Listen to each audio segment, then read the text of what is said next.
Toile musicale. Debussy, Chopin, Bach, la musique classique s'associe au tableau d'Alfred Manessier, peintre non figuratif du XXe siècle, considéré comme un maître de la Nouvelle École de Paris. Le musée Pierre-Noël de Saint-Dié commémore les 30 ans du décès de l'artiste au travers d'une exposition et dimanche dernier de ce récital à l'initiative de l'association Musique Espérance.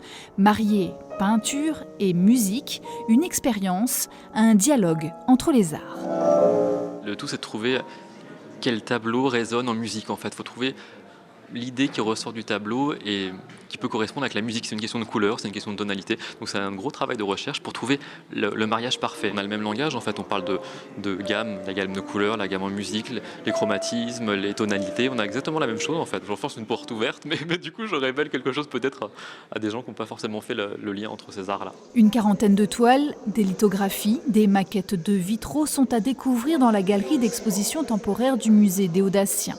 Des huiles issues des collections familiales et des musées nationaux.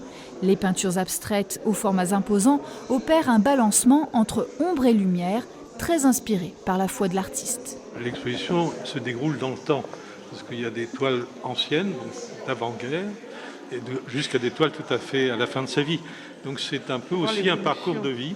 Et dans ce parcours de vie, il y a une constante, c'est la passion d'un côté, c'est-à-dire la réflexion sur ce que l'humanité a de plus douloureux, et d'un autre côté, les joies qui s'expriment aussi. Peintre des passions et des alléluia, Manessier côtoie les artistes de son temps, comme le vitrailliste Jean Bazaine, avec qui il entreprend la rénovation de l'art sacré par l'art abstrait. Bazaine était lorrain et il a reçu de Jacques Lang la commande des vitraux de la cathédrale. Et Jean Bazaine a voulu a demandé à ses amis peintres de la même famille de peinture que lui, de l'aider parce que c'était quand même un très très gros chantier. En 1987, Manessier a réalisé et dessiné avec des maîtres verriers ceux du transept nord de la cathédrale des Audaciennes. De la cathédrale au musée Pierre-Noël, il n'y a qu'un pas. L'exposition consacrée à Alfred Manessier sera visible jusqu'au 7 janvier.